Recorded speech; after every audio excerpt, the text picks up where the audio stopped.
all of us will say it, that you put VAT on educational items and you put VAT on medical items. That's correct. Because we will not allow you. We will not allow you to rewrite the history of this country. And let me say this to you. We are committed to, when the children are born, and the same time we're giving them the $100,000, we will tell them about your sordid deeds. Oh yes. Oh yes. Oh yes. So every generation would understand who and what you are. Who and what you are. That's correct. That's correct. From birth, Who and what you are. Who and what we will tell them who and what you are. and what you are. That's correct. That's correct. Mr. Speaker, Mr. Speaker, they love the workers, they say. Yet they disbanded the Ministry of Labor. They love the workers. Yes. They love the workers. First time in the history of this country, No Ministry of Labor. from since independence, Not the Ministry of Labor. from since 1966. But they love the workers now. The people over there in their wisdom love the workers, They love the workers now. but they disbanded the Ministry of Labor. How? They love the young people. How? They love the young people there. But they How will people believe you? Your deeds. That's what we're speaking about. wonder they closed down the Ministry of Tourism too. Mr. Speaker, Honorable Sarabo Haley, who spoke earlier, she delved into all the conversations about oil and gas.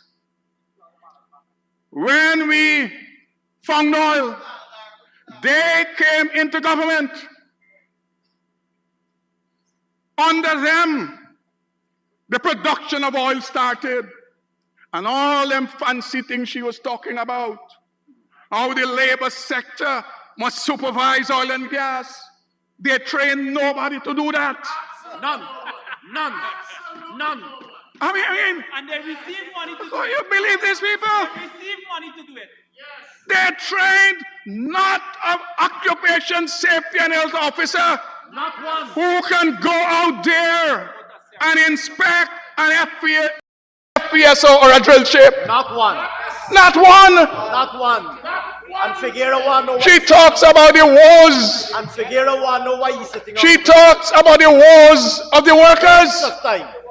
They didn't train not one labor officers who can go and do inspection on the FPSOs and drill ships.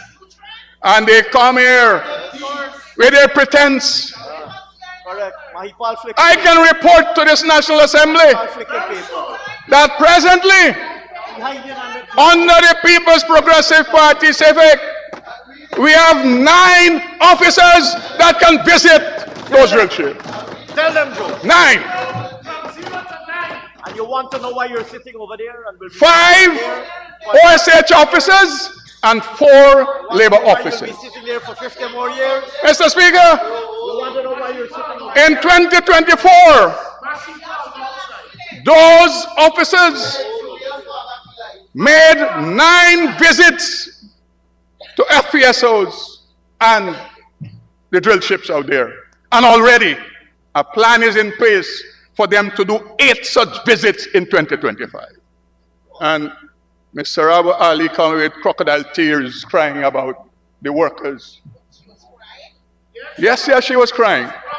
Every time she speaks about me, she cries. I don't know why. That is it. And then she went into Honorable Member Sarabo Ali. Spoke to technical and vocational education and training. Imagine. You have to be you have to be brazen and brass-faced to speak about that matter. Brass face. But let us check the record. In 5 years, the people over there, excluding Honorable Member Chanda, excluding. We are excluding her. Yes, we are excluding her. And the deputy speaker. Anything I say are excluded from my comments. Exclude Figueroa. He was only singing for you. Exclude Figueroa. Mr. Speaker, Exclude Figueroa. He was singing for you. Mr. Speaker, in 5 years, under the APNU AFC, even when they know we found oil, She wasn't even. even when they knew we had to build more houses, they only trained via the Board of Industrial Training, average 1,300 to 1,500 persons per year. If we give them the higher number, 1,500, and you multiply that by 5, they will only be at 7,500.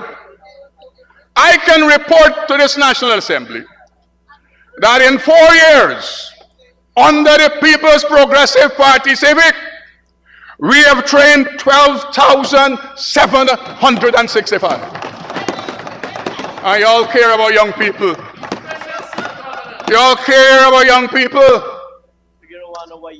In 653 programs across the length and breadth of this country. Mr. Speaker, they like to speak about friends and family. Let me speak to my friends, family, and favorites. Reason 1, we trained 564 of our friends, family, and favorites. Region 2, we trained 1,310 friends, family, and favorites. Region 3, we trained 1,135 friends, family, and favorites. Region 4, we trained 3,692 friends, family, and favorites. Region 5, we trained 930 friends, family, and favorites. Region 6, we trained 2,571 friends, family, and favorite. Region 7, we trained 367. Region 8, 287. Region 9, 716. And Region 10, we trained 1,193 friends, family, and favorite. So the tune of nearly $1.2 billion. Of that amount, Mr. Speaker, it was 5,077 males and 7,688 females. 60%. Wonderful. Mr. Speaker, Wonderful. you know, I can speak to testimonials of persons whose lives have been changed, whose lives have been transformed by the intervention of the Board of Industrial Training.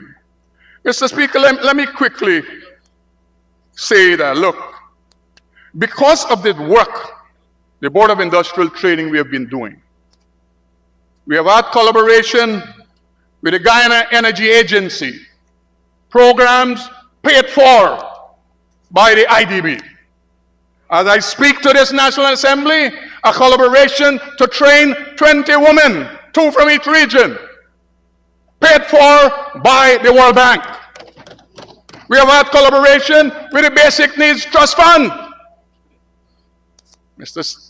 Minister Singh and myself, we have trained over 300 heavy-duty equipment operators in region. Tell them. As I speak to you, when Minister Zulfikar, he was looking for operators in Region 5 and 6, all of them that he employed, NDIA, were females heavy-duty equipment operators. You want our record? One woman testified. many did APNU train? that she was a security guard. Today, she's meaningfully employed, making good money. 400,000. That's correct. Mr. Speaker, You could gear up and make excuses. in 2025, in 2025, Mr. Speaker, because of the track record set by BIT under the People's Progressive Party, civic, without no obstruction, with financial intervention, that's an important ingredient. Every year, BIT money is going up. Upward, upward. This year, we plan to train 4,000 persons through the length and breadth of this country. Mr. Speaker, the G mining benches, Reunion gold mines, Or she could do some hairdressing work. they have signed an MOU with the Ministry of Labor Board of Industrial Training to train all the people that will work on the Oku mines. 1,200 in the first instance in the preparation of the mine, and 1,000 after. Mr. Speaker, Mr. Speaker,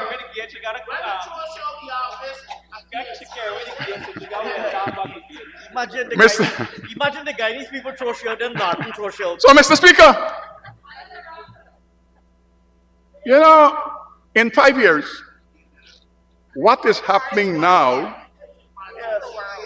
they denied the Guyanese people that. Those people on the other side, what is happening now? They denied the Guyanese people that. Mr. Speaker, we have programs also geared for retirees to reskill them so that they can go back into the world of work. And so I can say to this National Assembly that the highest point where people live in this country, Kurukobaru, we have executed training programs there. Keto, Paramakatoy, Mazaruni, Upper Mazaruni, Honorable Don Hastings, Jawala, Waramadan, Lee Village, and I could go on and on. So, today, wherever people reside, in the rivers, on the mountain, in the valleys, on the coast, the People's Progressive Party Civic changing their lives. And that's a contrast. That's correct. Tell them about it. What did you do? Nothing. What can you speak about? Nothing. Mr. Speaker, Nothing.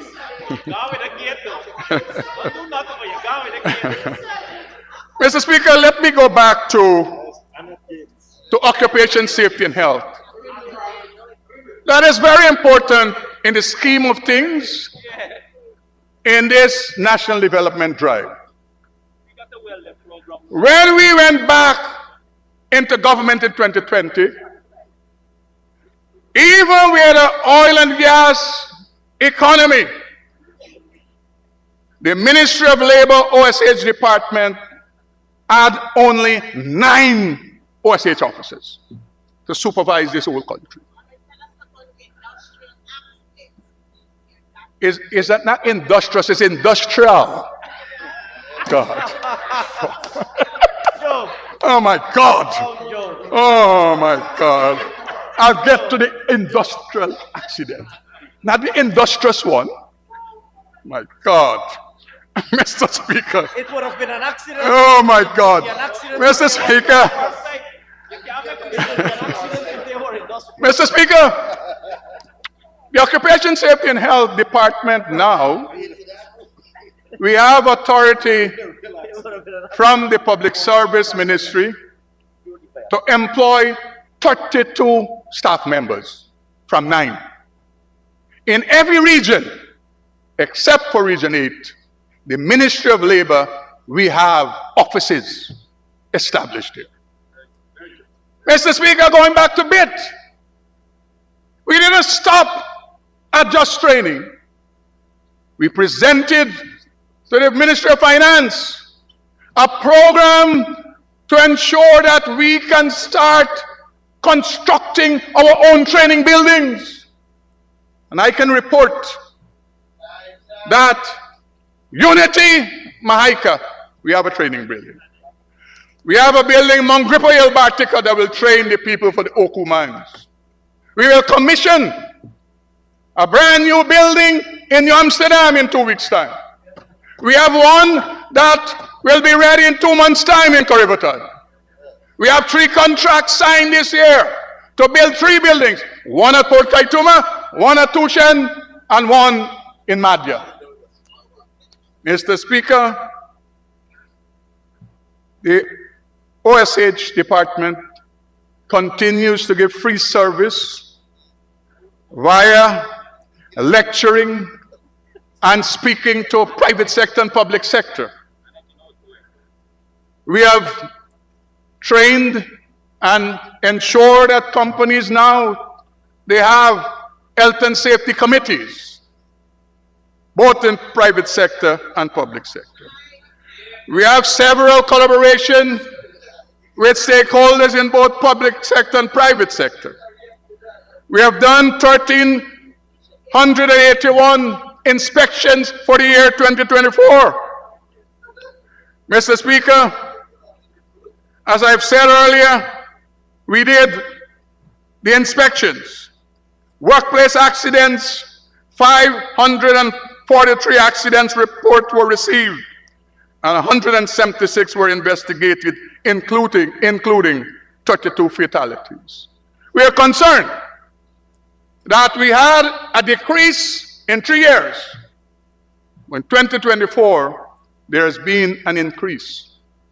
And that is what we'll try to ensure, that those numbers go down in 2025. But whilst we have had 32 fatalities, there was a 5% decline in the number of non-fatal accidents. Mr. Speaker, if I go to the labor front, in 2024, we have recouped $31.7 million for workers from employers. And in 4 years, we have recouped over $200 million for workers. Mr. Speaker, the Labor Department conducted 3,131 inspections in various industrial, Honorable Member Anel. Work site. Not industrial establishments across Guyana. We surpassed our target by 15% and also increased inspection activities by 25% when compared to 2023. Mr. Speaker, important to note is that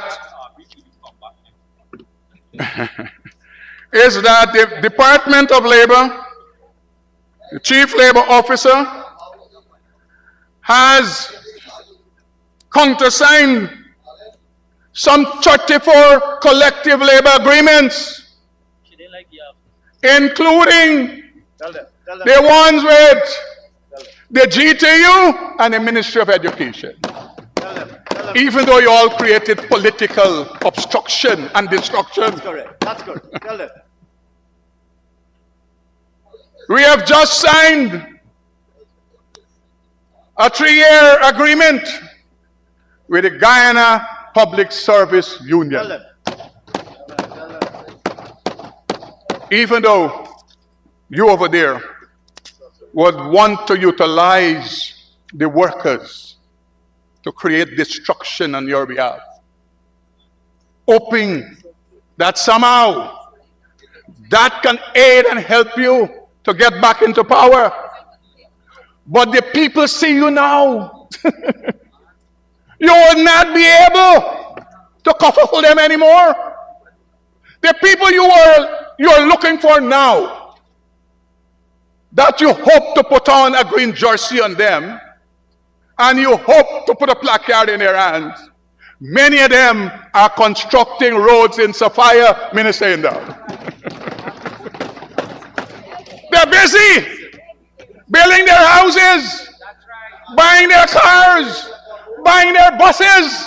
You think they got time for you? And that's the reason why when you all go by GCOM to walk on the chairman, as the opposition leader said, PM, he said you're going to walk with you. That's why nobody but you all go out there. That's why nobody. Because people are busy. Thanks to the People's Progressive Party, they're busy with their lives. There's no time for you. You are a byword. I have no time for you. Many of you cannot even go back into those villages you used to go to once upon a time.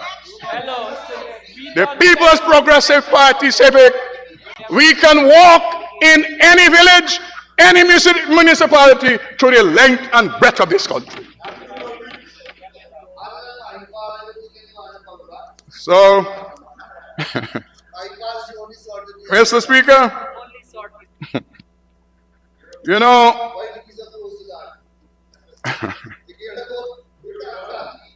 regarding, Mr. Speaker,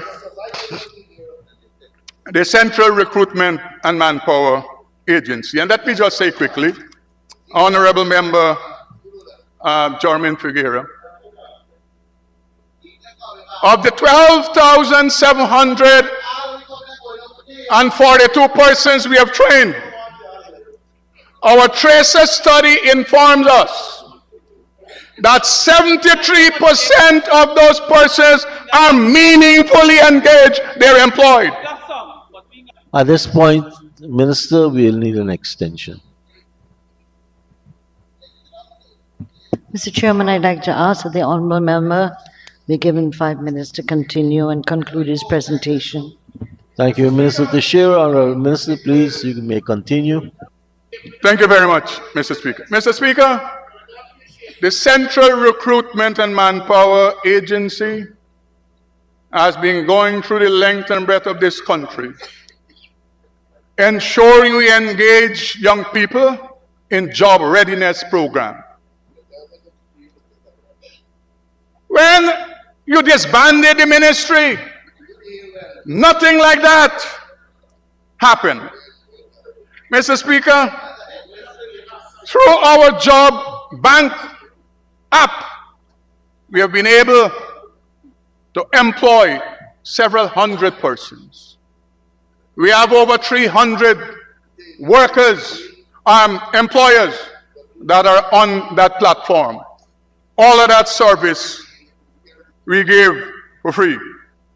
We train them in proper resume preparation, CV writing, interview techniques. Mr. Speaker, at the level of the Co-op department, there's a project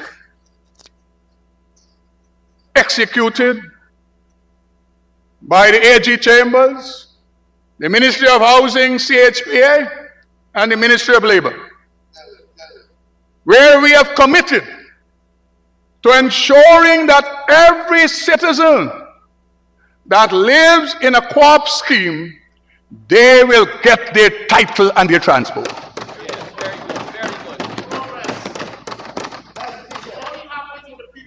Because when I spoke about that the last time, many of the people there, they said that Hamilton is using this methodology to take away, what is the word they normally use? Ancestral lands. Yes, from people of African descent. Let me say this to you. Let me say this to you. The reality is People who live in co-op schemes, they are unable to utilize their property, Minister Singh. Some of them got $100 million house. They cannot go to the bank to get a loan to send their children to school. They cannot go to the bank to borrow money to set up a business because what they have is one block lease. We are changing that. We have already started to change that. In many regions, They don't even understand that. Look you would have seen at them. the AG They don't even and his understand people, what you tell them. Minister Kroll and Minister Rodriguez, they're handing out titles. That is a method of empowerment. You wouldn't understand that. And wealth creation too. Just a couple of weeks ago, we went to, where you would say those people are your people, but you did nothing for them. What we call the Dazzle scheme. And my colleague Susan Rodriguez. And the Paradise Multipurpose. We went to Melanie, Visa Ultra Housing Scheme. And we hand out. So you all love them, but you do nothing for them. We love them, and we do everything for them. Yes, they are. The people at Visa Ultra is our friends, family, and favorite. The people at Paradise Dazzle Scheme, friends, family, and favorite. That's correct. That's correct. The people in Region 2, Region 3, Region 6, where we are empowering them by putting a title of transport in their hands. They are friends, families, and favorites. And so, Mr. Speaker, Go again. Go again. Go again. oh, this one, friends, family, favorites. Mr. Speaker, as I started, I will end. When we listen on this side, we present programs and plans for the development of this country. When you listen on the other side, is what you have, as I said, their utterances and their presentations are characterized by 3 words: hollow, shallow, and banal. Mr. Speaker, I wasn't sure, Mr. Speaker. I was looking for your paper. I was trying to see if the word dullard is there. Actually, what is here is your time is up. Thank you very much.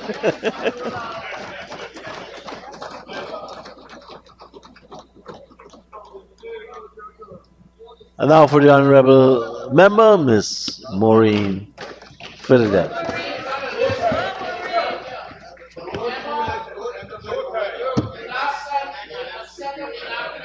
Thank you, Mr. Speaker.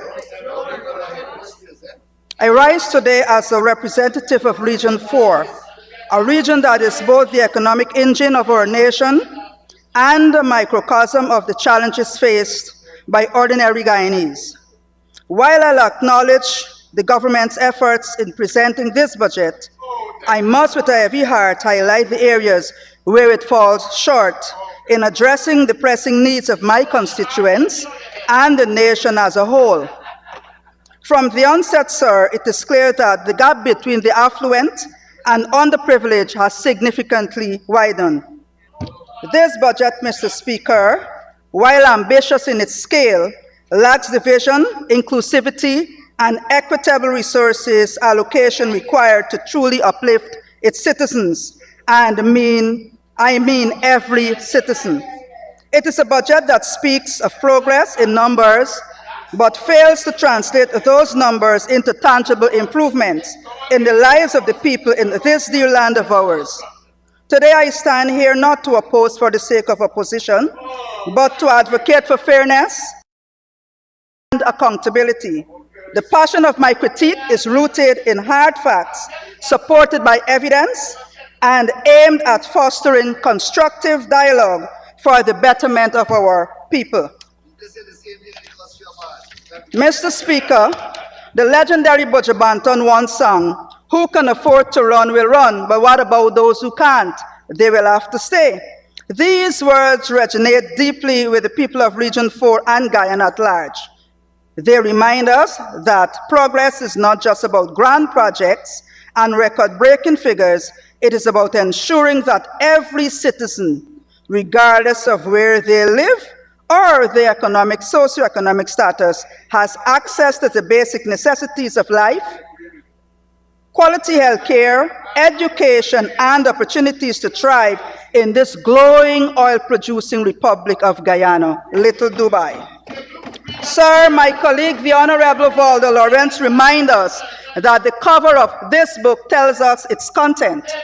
When I look at the cover, Mr. Speaker, I see what it appeared to be a fan. A fan does two things. It provides you with cool air and blow away everything in its path. So to secure prosperous and sustainable Guyana is to continue along the glaring path of enriching the Triple F mafias, according to my colleague Amanza Walton Desir. It is clear evidence that there is a stark disparity between the government's rhetoric and the lived experiences of the ordinary citizens. While the headlines boast of economic growth and grand infrastructure projects, the reality for many Guyanese is one of struggle. Struggle to access basic services, struggle to make ends meet in the face of rising cost of living. This budget, Mr. Speaker, falls short of delivering that promise. It is a budget that prioritizes the few at the expenses of many, leaving behind the very poor who need support the most. Today, I will shine a light on the critical areas of health, education, youth, and administration, with particular focus on Region 4. Mr. Speaker, the allocation for health services in Region 4 has increased from 26.65 million in 2024 to 349 million in 2025. While one may argue this increase is a step in the right direction, it is woefully inadequate to address the systematic issues plaguing our healthcare system. Mr. Speaker, there is an elephant in the room that this government continues to ignore: the alarming exodus of our healthcare workers. Nurses, doctors, and other medical professionals are leaving Guyana in droves, lured by a better opportunity abroad. Reports have highlighted the growing shortage of nurses, with facilities operating at less than 50% of their required staffing level. This is a situation the present government continues to ignore. But let me tell you this. Let me be clear. This crisis will not disappear on its own. Mr. Speaker, the consequences of this neglect are dire. Overworked and underpaid healthcare workers are struggling to meet the demands of an already strained system. Patients are suffering as a result, with longer wait times, reduced access to care, and a decline in the quality of services, and of course, significantly shortage of drugs. Multiple reports have highlighted the challenges faced by our citizens at healthcare facilities. C.C. Nicholson Hospital, shortage of basic drugs, no doctor on a 24-hour system, inadequate ambulance services. Diamond Hospital, shortage of porter, dilapidated wheelchairs. Sir, and I can go on. This is not just a healthcare crisis. It is a national emergency that requires immediate attention. I'm reminded in my Sarah Brown voice, 592 is not Georgetown, and Georgetown is not Guyana. Even though 12 new hospitals were built, it did not solve the health crisis. Education. The education budget for Region 4 has grown to 494.03 million in 2025. I must say, the issues plaguing our schools remain persistent. Millions of dollars were spent to construct non-prel nursery school last year for a September opening, but it is not yet operable. Overcrowded classrooms, broken furniture, dilapidated sanitary facilities, and inadequate technological resources are depriving our children of a quality education. There is even an outdated non-academic standard. As a lifelong educator, this matter is particularly close to my heart. I have dedicated more than 32 years nurturing young minds and ensuring that every child has the opportunity to reach their full potential. That is why it pains me to see our education system falling short of its promise. A recent study conducted by the Ministry of Education revealed that the matriculation rate for secondary school students in Guyana stands at 62%. This means that nearly 4 out of every 10 students are leaving school without the qualifications needed to pursue higher education or secure meaningful employment. This must be changed now. Our young people are crying out for opportunities to learn, to grow, and to contribute to their communities. Yet this government has turned a deaf ear. To their plea. Youth development and sports are the cornerstone of our thriving society. While the national allocation for youth programs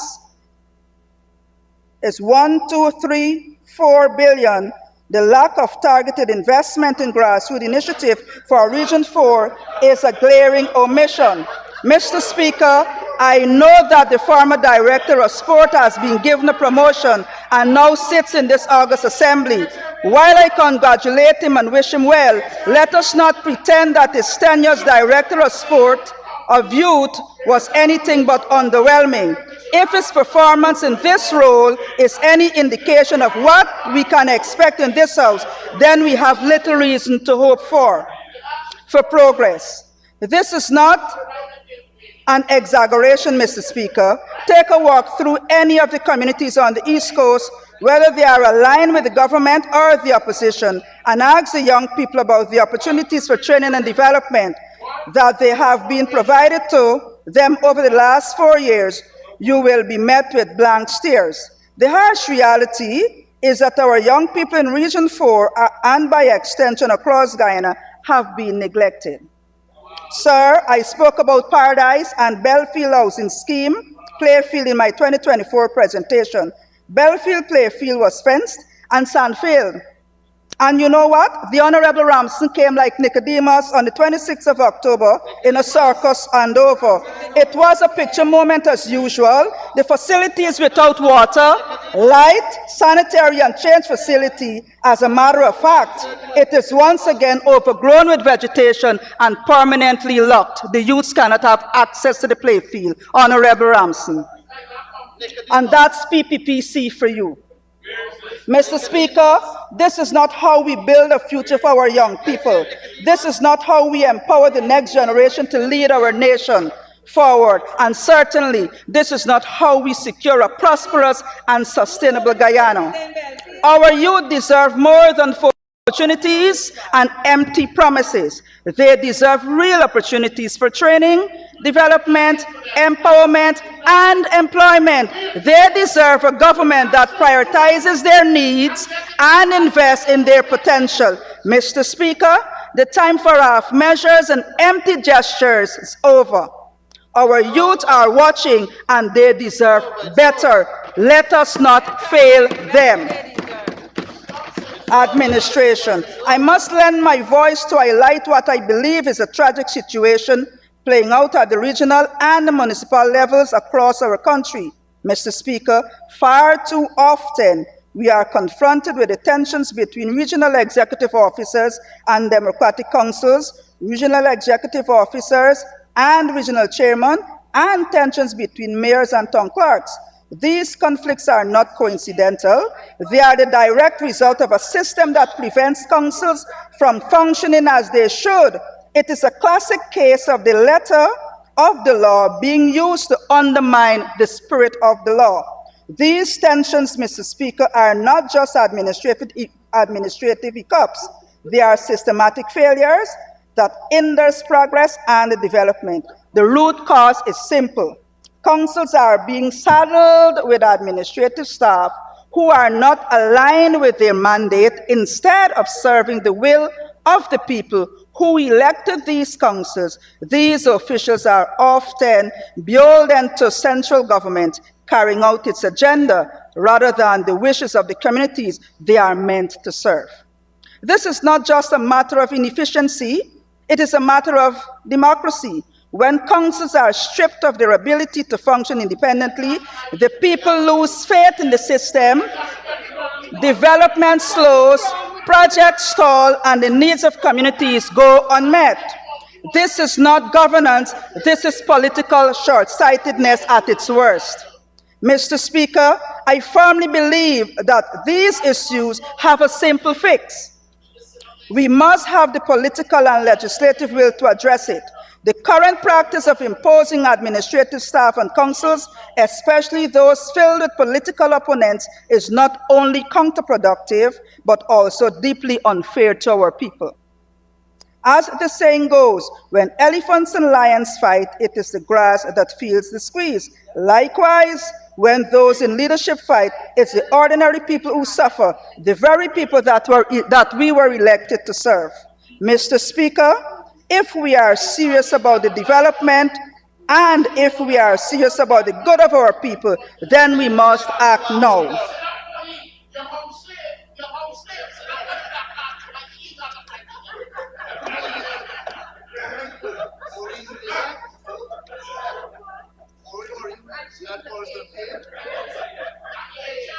Our children deserve an education system that equips them with the skills and knowledge needed to thrive in this 21st century, regardless of them being differently abled. Little Rondell, who is on the autism spectrum, was placed on the home program, and 3 years later, only once his status was checked. As a matter of fact, he has to attend therapy twice per week at a cost of $20,000 per week. As if this is not enough, his mom was boldly told when she visited to query about his PD payment, "Mom, you don't need this." "Sir, this service is needed and it's not offered by the government." "Sir, this is just one of the many horror stories told." A hard fact, Mr. Speaker, differently abled children are left to the mercies in every region outside of Georgetown. Yet the slogan is "Because we care." Honorable Priya Manichan, central program will not suffice. Honorable Findia Prasad, central program will not provide. We must fix it and fix it now. Before I go, Mr. Speaker, I would like to make a few recommendations in which a coalition government with a people-centered strategy will put in place. I propose the government must establish transparent and accountable mechanisms to ensure that youth programs are properly implemented and monitored. Second, we need to invest in long-term training initiatives that provide young people with the skills needed for the modern work, particularly in areas like technology, renewable energy, and creative industries. Finally, we must create partnerships with the private sector to provide internships, apprenticeship, and jobs placement for young people. The government must invest in energy, healthcare infrastructure, emergency healthcare infrastructure such as mobile health units to serve rural and underserved communities. These units can provide essential services like vaccinations, maternal care, and chronic diseases management. Second, we must prioritize funding for preventative care programs targeting chronic diseases like diabetes and hypertension, which disproportionately affect our citizens. Finally, there should be enhanced training and recruitment for healthcare professionals, particularly in specialized fields, to address the critical shortage of doctors and nurses. Launch an e-learning pilot program in underserved schools, leveraging technology to bridge the digital divide. This program could provide tablets, internet access, and digital curricula to students in rural areas. Second, we must expand teachers' training program to equip educators with the skill needed to integrate digital tools into the classroom. Finally, there is need for equitable funding for special needs education, with dedicated resources for staff training and infrastructure development in every region. There must also be packaged with home community program. Sir, with my good conscience and the people's representative of Region 4, I cannot support this budget as it is. I thank you.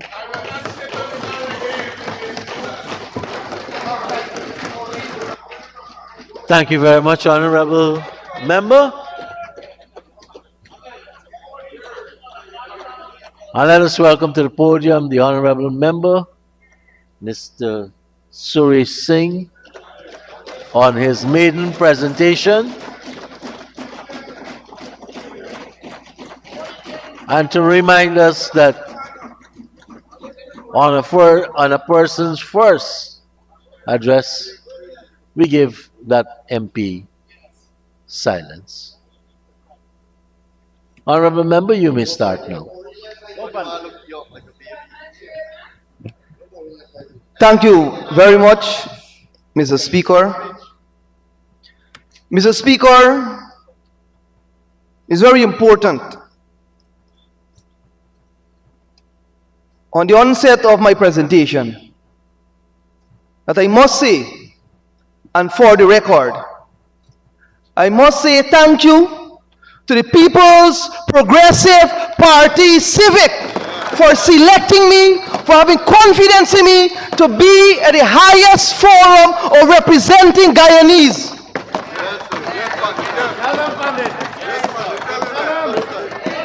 Mr. Speaker, from the onset again, another point. I must extend congratulations to no lesser a man than His Excellency Dr. Mohammed Irfan Ali for his dynamic, for his youthful and excellent leadership across his country, across the Caribbean, and across the globe. And I must say thank you on behalf of all Guyanese also to Dr. Ashni Singh, the Honorable Dr. Ashni Singh, and his staff at the Ministry of Finance for working with dedication and providing a budget, producing a budget, compiling a budget for all Guyanese. For all Guyanese.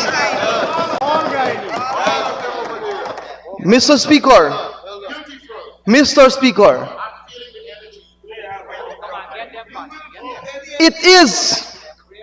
it is appropriate for me now to speak on a topic that is on debate right now.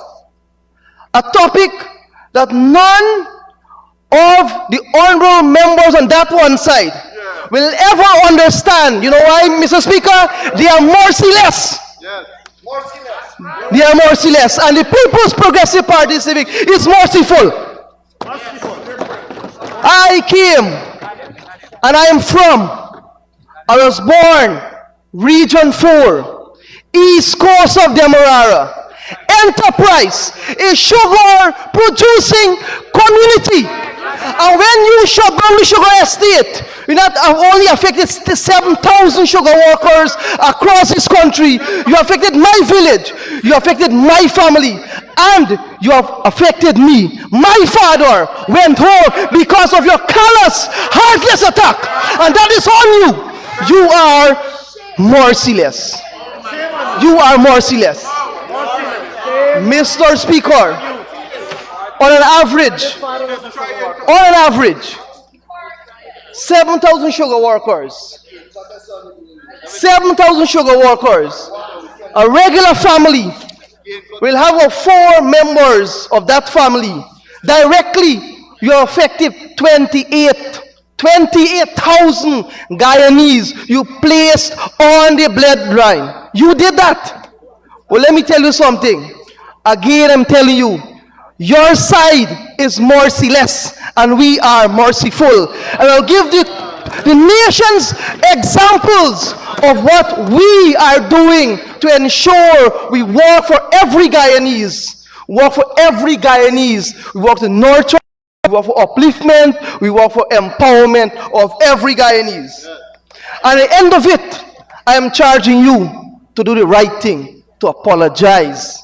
To apologize sincerely to all Guyanese that you are affected during your term in office. Mr. Speaker, Mr. Speaker, the previous speaker spoke about neglect, spoke about deprived.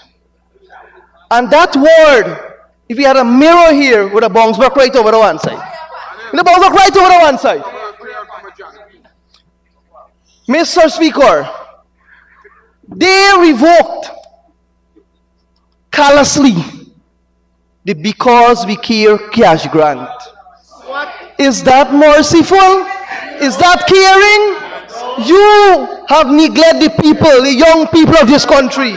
You have deprived the young people of this country. When we return to the office, we not only reinstate, we increased, and we have now moved it to $50,000 per child.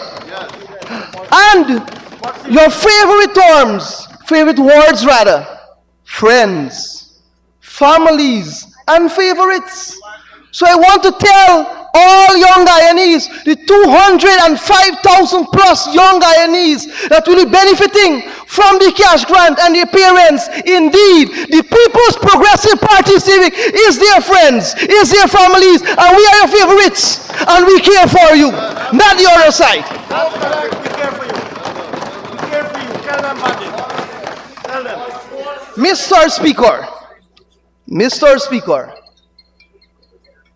since we have returned to office, our government has worked tirelessly to bring benefit, to empower, and to work for all Guyanese. At the University of Guyana, let me give you some facts. At the University of Guyana, my friends, since we have returned to office, 9,200 Guyanese would have graduated from the University of Guyana as of 2024. While we did that for 9,200 Guyanese, you brought sadness to 7,000 households across the country when you shut down the sugar estate. Isn't that merciful? Merciless. Merciful over here, merciless over there. Mr. Speaker, when it comes to another important program that our president, that many of your children, that many of your relatives benefited for, the Gold Scholarship. The Gold Scholarship, Mr. Speaker, to date we have trained over 29,000, while you directly affected 28,000 persons when you close the sugar estate. Do you understand the message here? You are merciless and we are merciful. Merciless over there, merciful over here. Mr. Speaker, another program, I want you to listen to this program carefully. The name of this program, the program name, Grow. And let me give you the meaning of the word grow. Get ready for opportunities to work. Get ready for opportunities to work. We have trained 6,900 plus Guyanese while you brought sadness to 7,000 households across this country. You did that. You did that. It is on your record. You did that. Mr. Speaker, when you heard the other speakers from the other side, and if you listen to them alone, you want to know if the People's Progressive Party Civic is really doing anything for Guyanese. Is really doing anything for Guyanese. They are painting this picture as if they are the most caring, the most loving group of people, and that is an untruth. That is an untruth, especially when it comes to young people in this country. Especially when it comes to young people in the country. I will give you a record job, so don't worry, I have it right here. But let me go to the housing sector to tell you what we have done for young people. we have distributed, Mr. Speaker, allotted over 41,000 house lots in this country. Over 41,000 house lots in this country. And my Speaker, Mr. Speaker, more than half, 53% went to young people in this country. We're talking about over 21,000 young people benefited from house allocation from the government of Guyana, under the stewardship of our dynamic and youthful leader, Dr. Mohamed Irfan Ali. Mr. Speaker, let me give you the record. Let me put the record in the public record. The record, public record. 41, content of speech. I've noticed the honorable member using the president name over and over again. Please enlighten him. I am giving him the benefit of a first speaker where we all stay silent. Thank you very much, Mr. Speaker. Mr. Speaker, there's a program at the Ministry of Culture, Youth and Sport. The program is called, listen carefully to my friends on the other side, the President Youth Award. Listen to the name, the first word. The President's Youth Award, Republic of Guyana. And whoever is the president of the day for Guyana, that person is a patron to the program. That person is a patron to the program. And you, on the other side, how do you feel yourself? You have failed your former president. Because in 2017, you killed the program. It is on the public record, you killed the program. And the People's Progressive Party Civic, relaunched the program, revived it. And let me tell you the records of what we have done. Let me tell you, for 2024 alone, Mr. Speaker, we have trained 5,028 young Guyanese in the program. In the 4 years. Friends and families. They are all our friends and families.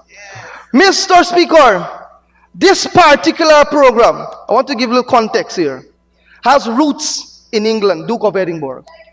It's an international program that you have robbed young Guyanese of. You have deprived young Guyanese of. You did that, not me. You are merciless. And we have restored this program.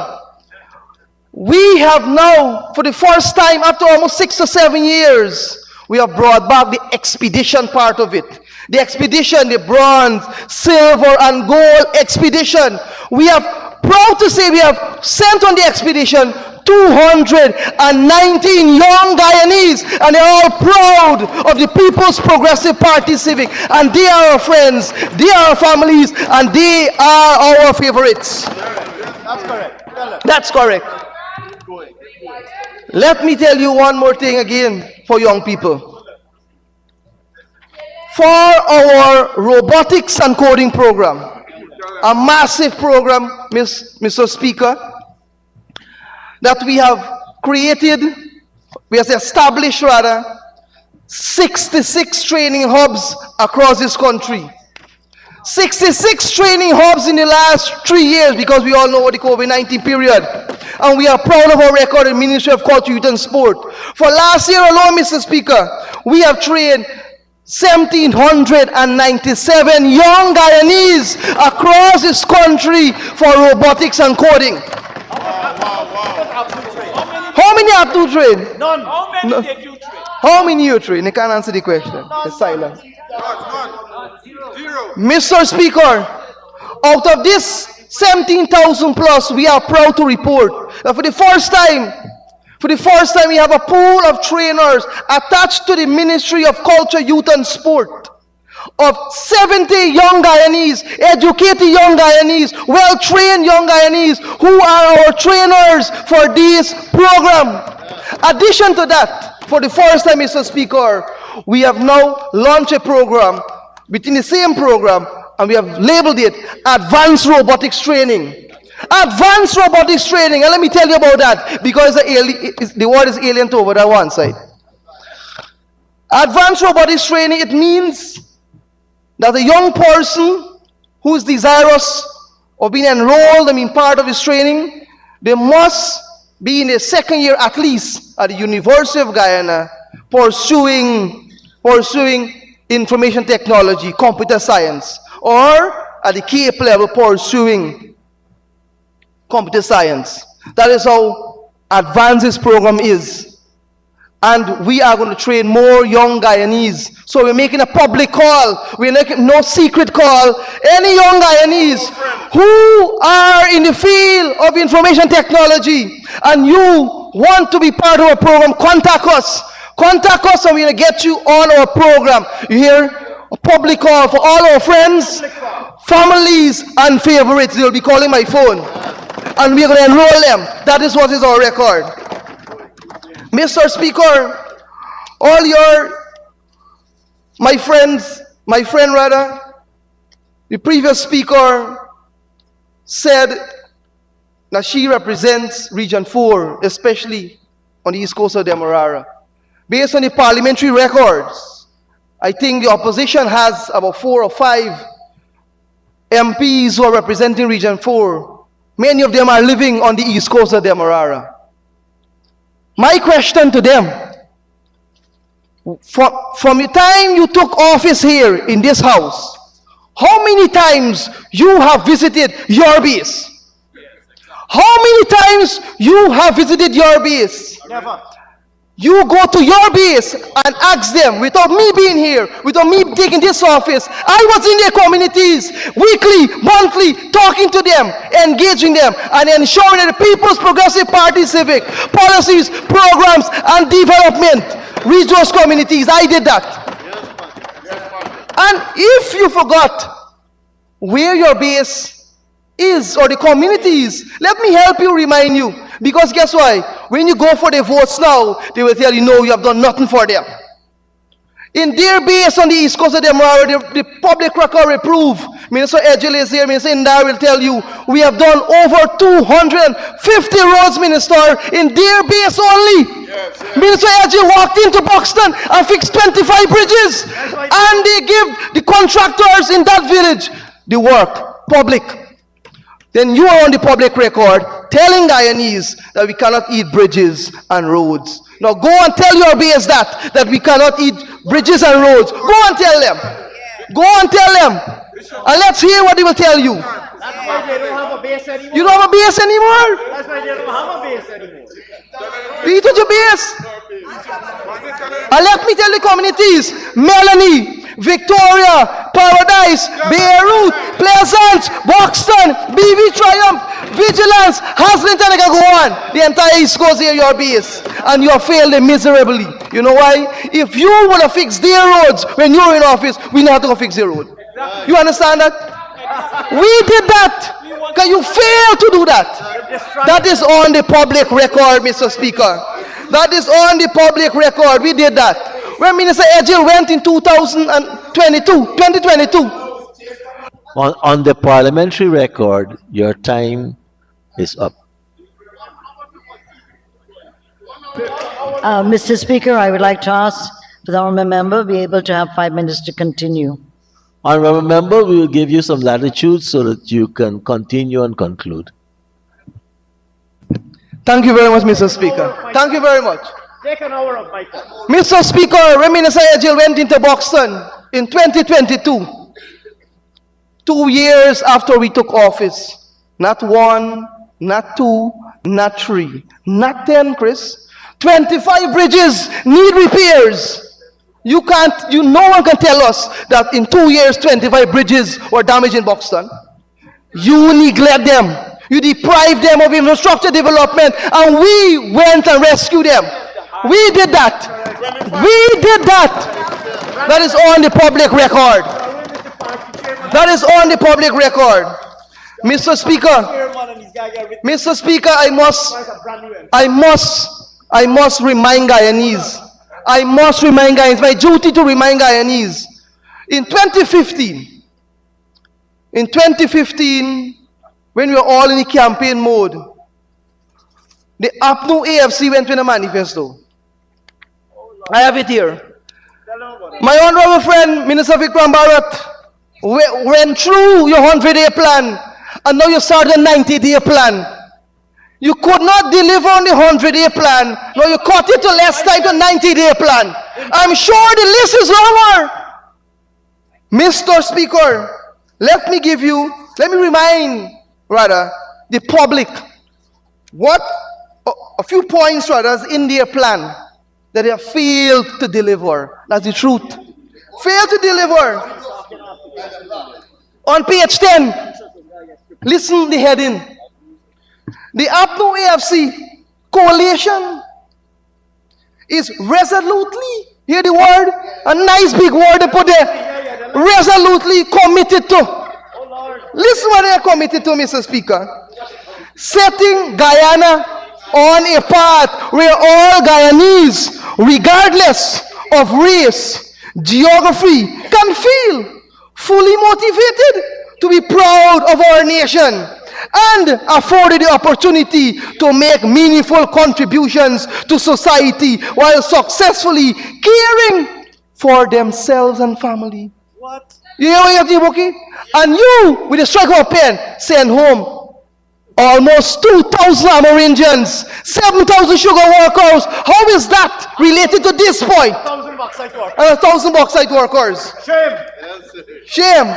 Listen this one, Mr. Speaker. Shame. Page 11. Page 11. Merciless. Merciless.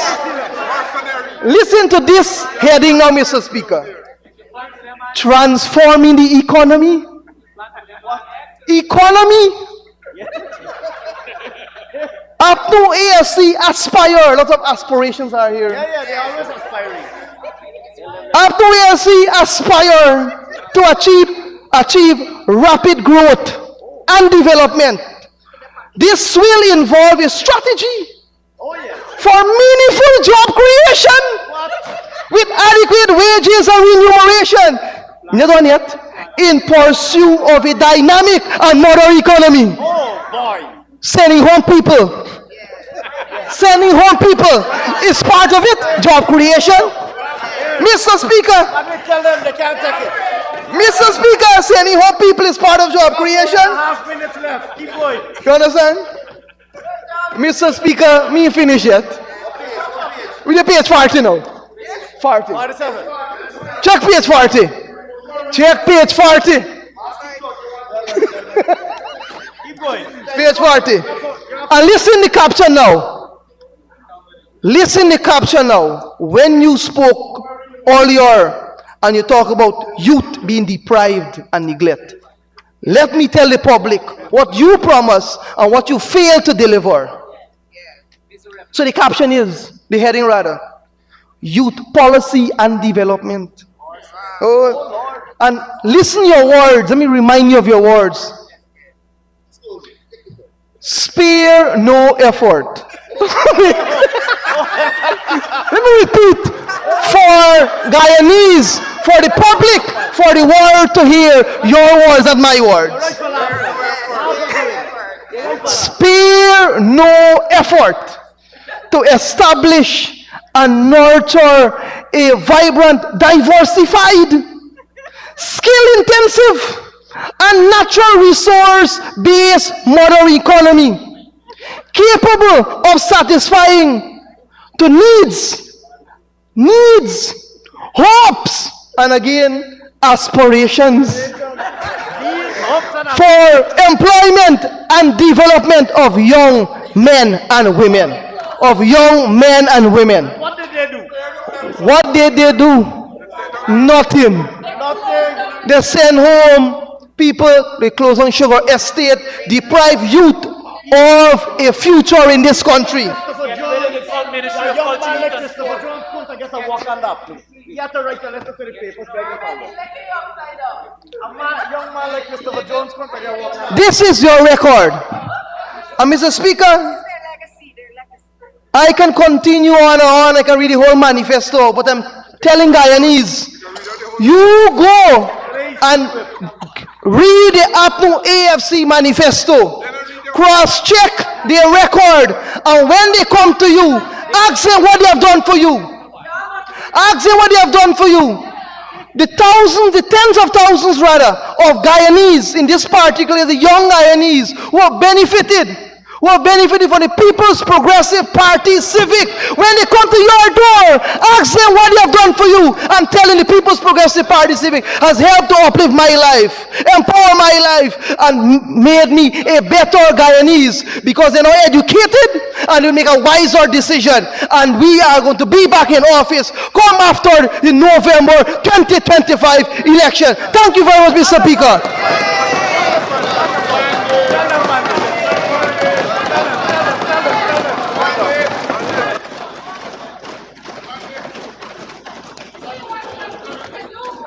Congratulations, Honorable Member, on your maiden presentation, and we thank you for it.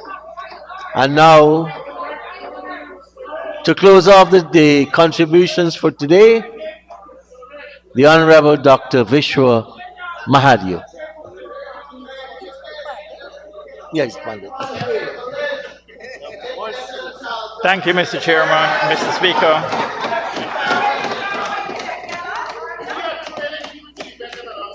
Mr. Speaker, I want to congratulate my colleague MP on a very, very vibrant presentation, and I'm sure he has a far way to go. In fact, you reminded me of somebody who used to sit next to me in another parliament. Mr. Speaker, I want to start with a quote. There is no worse blind man than the one who doesn't want to see.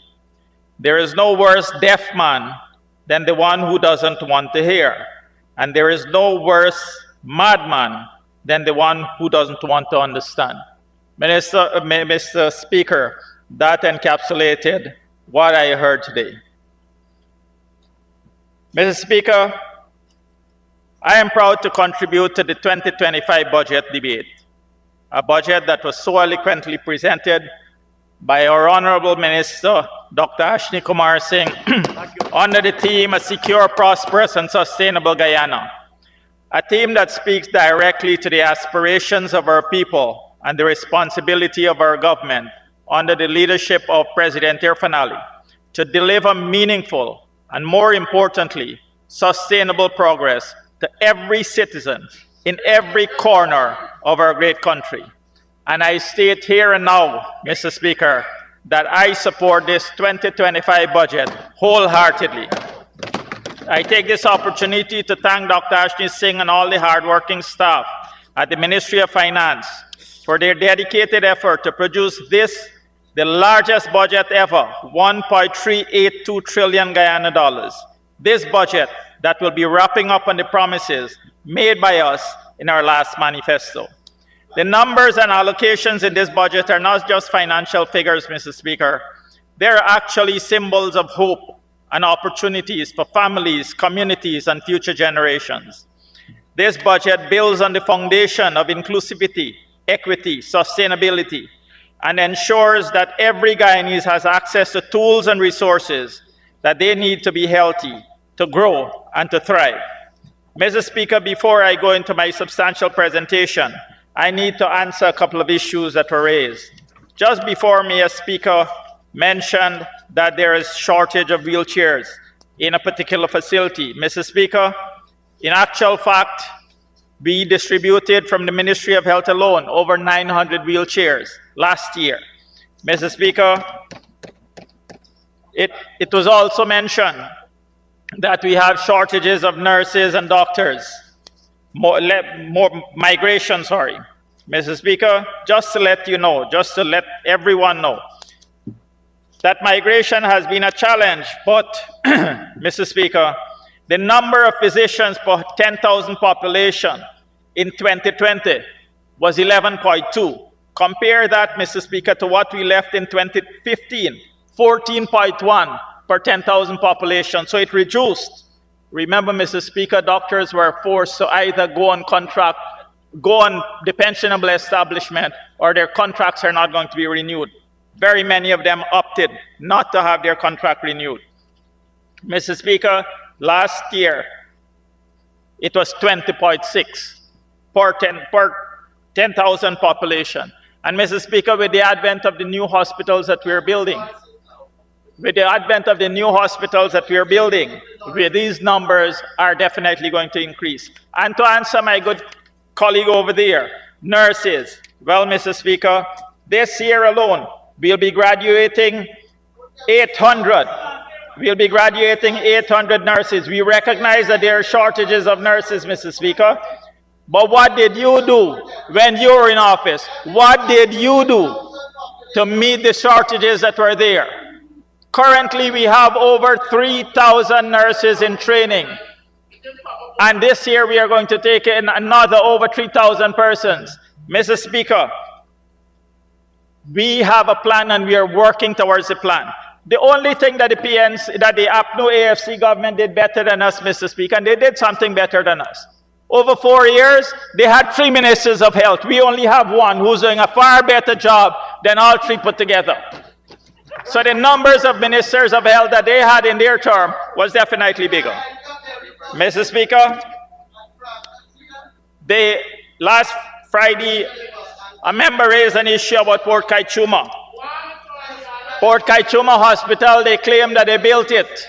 That honorable member claimed that they built it. And I have here, Mr. Speaker, Port Kaichuma District Hospital, Ministry of Public Health, officially commissioned by the Honorable Balder Lawrence MP on the 24th day of May 2020. About $1 billion was spent here, Mr. Speaker, and I spoke to the RHO, who was then RHO also. All that they were offering was the services of a health center. They had no x-ray, they had no functioning laboratory, no functioning theater. Mr. Speaker, within the first year, the Honorable Minister of Health commissioned the brand new x-ray, the functioning laboratory, and we have a fully functional theater that will go into operation. So, Mr. Speaker, part of the truth doesn't hold water. We have to tell the whole truth. Mr. Speaker, Guyana is definitely going through a phase of development never seen before, a literal revolution. There are vast new possibilities of farming, trade, travel, community development. Due to major investments in roads, bridges, and transportation networks, jobs are open, opportunities are created. Quarantine River Bridge will not only strengthen ties with Suriname, but also position Guyana as a hub for regional trade, fostering economic growth and job creation. Similarly, the Linden to Mabura Road would open areas that were never before, that were historically isolated. These flagship projects, Mr. Speaker, investing heavily in upgrading rural roads, drainage systems, bridges, particularly in flood-prone areas, will make a major difference in the development of our country. Mr. Speaker, every family deserves a safe and comfortable home and a roof over their head. Through this budget, the government will distribute titles to 10,000 homes, and another 25,000 house lots will be allocated.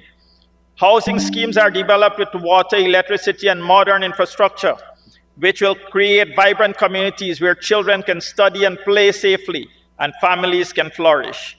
Mr. Speaker, I am one of 3 geographic MPs to Region 6.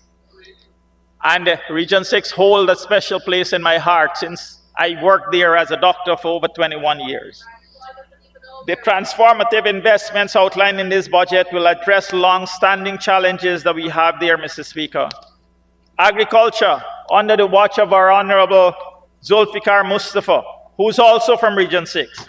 Agriculture is not just an economic pillar, it is the heartbeat of Region 6. It is the heartbeat of several rural communities. This budget strengthens Guyana's position of becoming the breadbasket of the Caribbean through investments in modern irrigation system, flood resilience measures, and support for farmers to set up shade houses and introduction of aquaculture. New agro-processing facilities enable farmers to create value-added products, increasing incomes and creating jobs. These initiatives will particularly benefit regions like East Berbice Quarantine, where agriculture is a way of life for families. Let us not forget that Region 6 depends heavily on rice cultivation and the sugar industry. And Mr. Speaker, I have to say it. The APNU AFC closed Skeldon and Rose Hall Estate, sending home thousands of workers, putting thousands of families on the breadline, with no attempt to alleviate their suffering. They had a philosophy that they put in action. profits before people's welfare, causing immense suffering. The rice farmers, when they reached out for help from the UPNO AFC government, were callously told, rice is not government business. Mr. Speaker, in 2024, agriculture in Region 6, construction of adventure pump station and drainage and irrigation improvements, and Mr. Speaker, advancement on works on the Hope Light canals that we'll be building at number 52 and Lancaster villages to avoid flooding. Mr. Speaker, there are 79 shade houses, thank you, Minister, 79 shade houses constructed and distribution of planting materials to farmers. Establishment of agro-processing facilities at Crabble Creek and Oriala. For this year, for D&I this year, the region has another $88.5 million to spend. Education, Mr. Speaker, the budget allocates unprecedented resources to improve access, quality, and inclusivity in education. Smart classrooms are being created, and the Gold Scholarship Program ensures that every child from Georgetown to the most hinterland and far-to-reach village has access to quality learning opportunities. Mr. Speaker, much has already been said in this House about fees being abolished at University of Guyana, but I'd like to add that approximately 700 Barbicians attending the Tain campus will now be getting free tuition at that campus, in addition to the thousands that are at Turkine. Education is definitely a priority for Region 6. From 2020 to now, every single educational facility in Region 6 was either fixed, upgraded, or rebuilt. The Because We Care grant and school uniform assistance program was reinstated in 2021, and 22,422 students benefited. In 2024, 22,768 students received $45,000 per child. Mr. Speaker, between 2020 and 2024, $3.045 billion was shared out in Region 6 and injected in this region through these programs. 551 teachers were trained in the 4 years, Mr. Speaker, to compare with 2,015 trained teachers in 2024 as for 1,408 in 2020. 3 new schools are being constructed, Albion, Maibikuri, and Oriala. Mr. Speaker, the commencement of the Palmyra to Molson Creek Highway has begun. Negotiations for the new bridges across the Berbice and Quarantine rivers, that is ongoing. 1,485 contracts were executed at a cost of $37.9 billion for community roads across Region 6. So, Mr. Speaker, again, going to what my colleague said, these are all our friends and favorites. Mr. Speaker, completion of the recreational enhancement program at Brothers Village, Corriverton, Lonsdale, and New Amsterdam. The riprap CD fences, where necessary, was fixed. Mr. Speaker, I turn to health. The health of our nation is a top priority. Budget 2025 allocates significant resources to modernize healthcare infrastructure, training of health workers, expanding services, and improving access for all citizens. Mr. Speaker, the construction of new hospitals, new training facilities for health personnel, and upgrades to existing facilities ensure that Guyanese, regardless of their location, have access to world-class healthcare, including training opportunities. Public health campaigns focusing on chronic illnesses, maternal health, and vaccinations save lives and improve the quality of life for our citizens.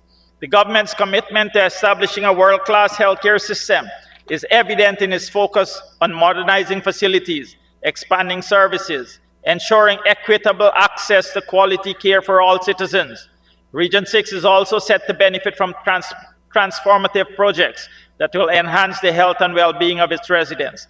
And going back to the issue of training for nurses, Mr. Speaker, the Honorable Minister of Health, in his wisdom, along with His Excellency the President and the Cabinet, they have started something that is unique in Guyana, never done before, hybrid training. Mr. Speaker, because of this, we could take in thousands of students at the same time. Hybrid training, students study at their own pace using the Coursera platform, and they're working at the same time. So they could study in the evenings, they do their exams, and Mr. Speaker, simulation centers have been set up in regions so that the students, when necessary to do the practicals, they could go to the simulation centers, and they could also go to the hospital to get their practicals. So, Mr. Speaker, we are catering for the future. The old system where we are training a couple of hundreds of persons every year or every other year, that can no longer meet our needs. So with this new system in place, we are sure that in a few years, we'll be able to have enough staff, enough nurses to meet our needs. In addition to this, Mr. Speaker, we are training nurses in 2 hinterland communities, in Mabaruma and in Letem. These 2 communities are training and have already trained their own batches of nursing assistants. Mr. Speaker, in Region 6, over the last 4 years, all health facilities were upgraded, expanded, and repaired or rebuilt, with new facilities constructed at Maras, Cape Mode, Chesney, Canefield, and Fort Ordnance. Dental services were expanded in Region 6, with new clinics at number 64 Health Center, Cumberland and Brothers Health Center. Digital x-rays were set up in New Amsterdam, Ibicure, and Port Moran hospitals. Work has already started for a new state-of-the-art $162.7 million New Amsterdam Regional Hospital. We are near the completion of construction of the US $30 million number 75 hospital, which will become operational later this year, Mr. Speaker.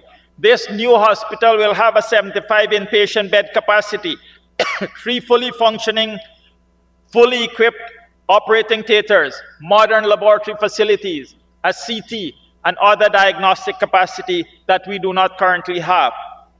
This hospital will serve residents in the East Berbice quarantine and also persons who have been accessing services from across the border. Mr. Speaker, works are advancing on the New Amsterdam Health Sciences Training Facility for nurses and other personnel. We have started offering telemedicine services at all 3 of our riverine communities, Oriala, Siparuta, and Baracara, Mr. Speaker. I pause to remind this House that successful health programs that were in place in Region 6, such as the home-based care program, which took care of the incapacitated and the bedridden, the men's health program and the care of the elderly program, among others, were stopped as soon as APA and UAFC took office in 2015. Sir, these programs are very successful, so much so that the elderly care program was recognized as one of the 60 best practices in the world and was written up and published in a book. This book here, Mr. Speaker, Health Systems Improvement Across the Globe, Success Stories from 60 Countries. The title of the chapter was Guyana, Holistic Geriatric Mega Clinics for Care of the Elderly in Guyana. Mr. Speaker, we have reintroduced this program. Now they are bigger, better, and this time it's not only in Region 6, it's across the country. And the Minister of Health, Dr. Frank Anthony, honorable member, is paying particular attention to this. Mr. Speaker, I'll utilize this opportunity to tell you about some other achievements in Region 6. At the New Amsterdam Hospital, in 2021, we started a gastroenterology clinic. 2022, a cardiology clinic, and Mr. Speaker, the cardiology clinic has over 900 patients, of which 300 were referred from Georgetown Public Hospital Corporation to Region 6. You need an extension, honorable member, to complete today's presentation. Mr. Speaker, I'd like to ask for 5 minutes for the honorable member to continue his speech, conclude his speech. Thank you, honorable minister. Honorable member, you may continue and conclude. Thank you, Mr. Speaker. Mr. Speaker, we have also started nephrology, spirometry, and pain management clinics at the New Amsterdam Hospital. The Honorable Mr. Jones said that New Amsterdam Hospital was not offering dialysis. In 2020, only 13 patients were required dialysis or were accessing dialysis in Region 6, Mr. Speaker. Now, with the government giving $600,000 per year for every dialysis patient, 47 Barbicians are now accessing dialysis at a provider of their choice. They don't have to come to where we want them to go. They have the choice, Mr. Speaker. Additionally, if a person is admitted and needs urgent dialysis, we pick up the cost. Mr. Speaker, I really don't understand the issues about the 10,000 voucher per person for screening tests. This is just a common sense issue. Isn't it better for persons have a choice to go to whichever licensed provider they may want to go to for the service? Whether it's a health checkup, an eye test, or an HPV screening, this government supports that. Mr. Speaker, we have done a good job. Is everything perfect? No. We are still striving to better, to improve, and that is what this budget is all about. Mr. Speaker, this country was totally in shambles after the AP and UAFC took office. Like a hurricane, they swept through and destroyed everything. Mr. Speaker, the theaters at National Ophthalmology Hospital were non-functional. When we took office, for 5 years, they didn't do surgeries. Yet, Mr. Speaker, I have here another National Ophthalmology Hospital, Port Moran, Quarantine Barbies, recommissioned on Thursday, 4th of April, 2019, by the Honorable Senior Minister of Public Health, the Honorable Ms. Walda Lawrence MP, for the residents of the Barbies community. Mr. Speaker, it's a national facility and it caters for all of Guyana. We spent hundreds of millions of dollars to get it going again. And so far, we would have done over 3,700 surgeries at that facility from all the regions in Guyana. Mr. Speaker, this budget represents just one phase of a broader vision for transforming Guyana. These advancements align with Guyana's broader goal of achieving universal health coverage. Mr. Speaker, the transformative power of this budget extends beyond individual sectors and regions. It represents a vision of a Guyana where families in the hinterland have the same opportunities as those on the coast. Children grow up in safe, nurturing environments with access to quality education and quality health care, and farmers, entrepreneurs, and workers can achieve their full potential. Mr. Speaker, in closing, I would like to refer to what the Honourable Member, Mr. Christopher Jones, mentioned our party song, "Oh Fighting Men." Mr. Speaker, that is the title. Our song also says, "Now is a call for bravery. We'll break the bonds of slavery. We will set our Guyana free, not halfway slave and halfway free."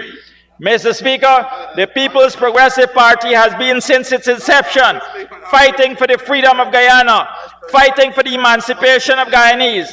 We led the fight against colonialism.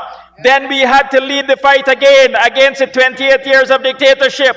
Then up to just a few years ago, we had to fight against serious efforts to rig and steal our elections and our democracy. And Mr. Speaker, we have overcome them all. I am proud to say that we on this side of the House, Mr. Speaker, we're all brave, fighting men. Sad to say, Mr. Speaker, fighting men and women, and I'm sad to say, Mr. Speaker, on the opposite side, they seem to be scared, even when they were in power, scared of walking the streets, scared of meeting the people, even scared of allowing Guyanese to get live photographs. And now they're scared of the next elections, Mr. Speaker. And so, Mr. Speaker, over here we have the fighting men and women. Over there we have the frightened men and women. Mr. Speaker, I call on all Guyanese to work together for the greater good. Together we can build a nation that is secure, prosperous, and sustainable. A nation that leaves no one behind, one Guyana. Thank you, Mr. Speaker. Thank you very much, Honorable Member Dr. Mahadio. And as we leave on that note of fighting people, not frightened people, let me call on the Honorable Prime Minister to move the adjournment. Mr. Speaker, I ask that we adjourn the sitting of the House of Assembly to Tuesday, the 28th of January, 2025, 10 a.m. as tomorrow. Honorable members, we stand adjourned to 10 a.m. tomorrow, January 28th.